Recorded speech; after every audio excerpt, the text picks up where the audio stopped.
বন্ধুরা, যে দেশের সেনাবাহিনীর কাছে যতটা অ্যাডভান্স লেভেলের বা হাইটেক ওয়েপন থাকবে সে দেশ ততটা এগিয়ে থাকবে যুদ্ধে। আর আজকের তো মডার্ন যুগে প্রতিটা দেশই চাইছে নিজেদের সৈন্যকে আপগ্রেড করে অ্যাডভান্স লেভেলের অস্ত্রের সাথে ইকুইপড করতে।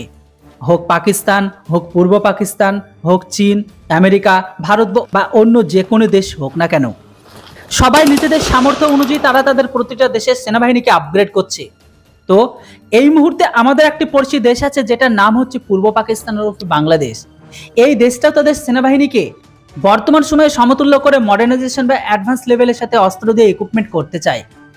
আর এই জন্য ঠিক আজ থেকে আপনারা 2 বছর আগে, হ্যাঁ বন্ধুরা, 2 বছর আগে বাংলাদেশের ডিফেন্স পাড়া থেকে শুরু করে বাংলাদেশের বিভিন্ন যে সমস্ত চ্যানেলগুলোতে ডিফেন্সকে নিয়ে বা সমরাস্ত্র নিয়ে আলোচনা করে বা সেই সমস্তের উপর আপডেট দেয়, তারা কিন্তু জোরসোরে প্রচার করেছিল তারা রাশিয়ার অ্যাডভান্স লেভেলের AK-50 বন্দুক বা গানকে কিনতে চেয়েছিল, যেটার সংখ্যা ছিল 2000। কেননা বাংলাদেশ সরকার সেই মুহূর্তে তাদের সেনাবাহিনীকে আপগ্রেড করার জন্য একটি টেন্ডারকে জারি করে। সেই টেন্ডারে কিন্তু অনেক দেশই পার্টিসিপেট করেছিল। তো সেই টেন্ডারে সব থেকে এগিয়ে ছিল রাশিয়া। তো সেই টেন্ডার অনুযায়ী জয়ী লাভ হয়েছিল রাশিয়ার AK-50 অ্যাসল্ট রাইফেল। কথা অনুসারে তারা তখন রাশিয়ার সাথে চুক্তি করেছিল মাত্র 2000 AK-50 অ্যাসল্ট রাইফেল। সেই টাইমে ডিফেন্স পাড়ার সমরাস্ত্র মনে একটা অন্যরকম আনন্দ ছিল। এমনকি কিছু কিছু ডিফেন্স সমরাস্ত্র বিশ্লেষণকারী চ্যানেলগুলো তারা এটা পর্যন্ত বলেছিল যে এশিয়াতে অবস্থিত যতগুলো দেশ আছে তার মধ্যে বাংলাদেশ এগিয়ে থাকবে, বিশেষ করে অ্যাসল্ট রাইফেলের ক্ষেত্রে। তারপরে থাকবে ভারতের স্থান। কেননা ভারতও এই মুহূর্তে রাশিয়ার অত্যাধুনিক AK-203 অ্যাসল্ট রাইফেলকে কিছু পরিমাণ অর্থাৎ এগ্রিমেন্ট অনুসারে কিছু রাশিয়া থেকে আসবে, বাকিটা দেশের ভেতরেই কিন্তু রাশিয়া থেকে লাইসেন্সকে নিয়ে তৈরি করা হবে। একটা সময় নিজেদের চাহিদা পূরণ করে সেই AK-203 অ্যাসল্ট রাইফেল ভারত সেগুলো কিন্তু বাইরে বিক্রিও করবে।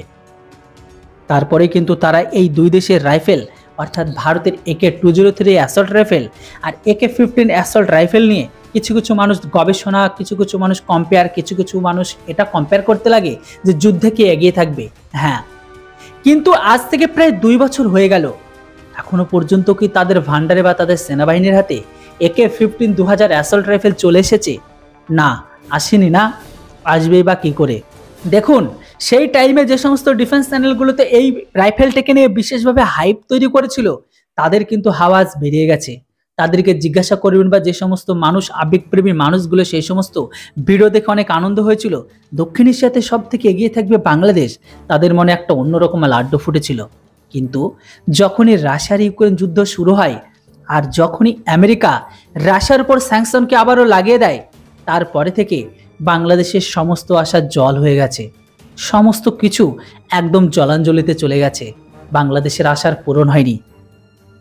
আজকের দিনে ভালো করে তাদের খোঁজ নিয়ে দেখুন, তাদের জিজ্ঞাসা করুন যে ভাই, তোমাদের সেই দিনের AK-50 অ্যাসল্ট রাইফেল কোথায় গেল?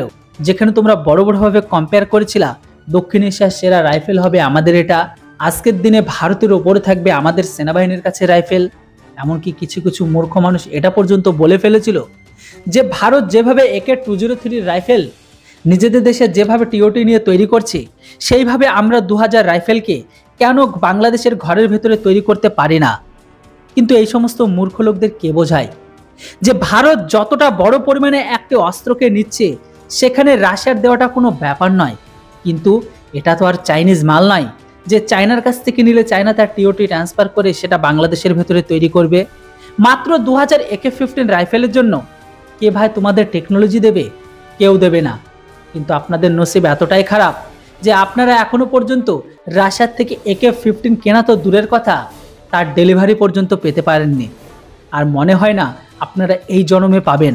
যে সমস্ত মানুষগুলো বড় খুশি হয়ে বলেছিল যে আজকের দিনে আমরা ভারতের থেকে এগিয়ে আছি, তাদেরকে একবার জিজ্ঞাসা করুন, ভাই তোমাদের এগিয়ে যাওয়া কোথায় গেল?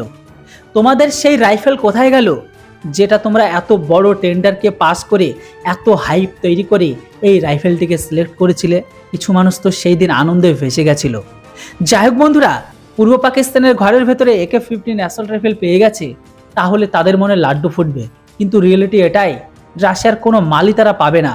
যে সমস্ত মানুষগুলো এই সমস্ত ভিডিও বানিয়ে হাইপ তৈরি করেছিল, আজ তাদেরকে জিজ্ঞাসা করুন যে ভাই, আপনারা তো আজ থেকে 2 বছর আগে ভিডিও বানিয়ে জানিয়েছিলেন যে AK-50 আমাদের দেশের সেনাবাহিনী ব্যবহার করবে, এমনকি দক্ষিণ এশিয়ার সব থেকে অ্যাডভান্স লেভেলের রাইফেল হবে, তাহলে সেটা কোথায় গেল? নো ডাউট AK-15 অবশ্যই একটি অত্যাধুনিক অ্যাসল্ট রাইফেল। কিছু কিছু মানুষ যারা কম্পেয়ার করেছিল AK-203, দেখুন দুটোই কিন্তু অ্যাডভান্স লেভেলের রাইফেল, কিন্তু এখানে দুটোর প্ল্যাটফর্ম দুই জায়গায় দুই রকম। হ্যাঁ, AK-203 এক জায়গায় আর AK-15 অ্যাসল্ট রাইফেল আরেক জায়গায়। যেটা হোক বন্ধুরা, আপনারা যদি ভিডিওটি দেখে থাকেন তাহলে যে সমস্ত ভিডিওগুলো মানুষ আজ থেকে 2 বছর আগে বানিয়েছিল তাদের অবশ্যই একবার জিজ্ঞাসা করুন যে আমাদের AK-15 অ্যাসল্ট রাইফেল কোথায় গেল, কেন আমরা পাইনি, 2 বছর তো পেরিয়ে যাচ্ছে। বর্তমান সময়ে স্বপ্ন দেখা আর গল্প বানানো দুটো ভিন্ন ব্যাপার। স্বপ্ন আপনারা দেখতেই পারেন, সেখানে কোনো পয়সা লাগে না। গল্প বানাতে পারেন, সে গল্পে কোনো পয়সা লাগে না। কিন্তু যে কোনো জিনিস কেনার জন্য অবশ্যই পয়সা লাগে। আপনাদের কাছে এতটা ক্যাপাবিলিটি নেই যে আপনারা ভালো কোনো ওয়েপনকে কিনবেন। আপনারা সব কিছু বিচার বিবেচনা করেই কিন্তু AK-15কে নিয়েছিলেন, কিন্তু আপনাদের ফুটো কপাল যে আপনাদের কপালে সেটাও জুটলো না। যাই হোক, পুরো ভিডিওটির পর আপনাদের কি মতামত সেটা অবশ্যই কমেন্ট বক্সে লিখে জানান। Thanks for watching. জয় হিন্দ, বন্দে মাতরম।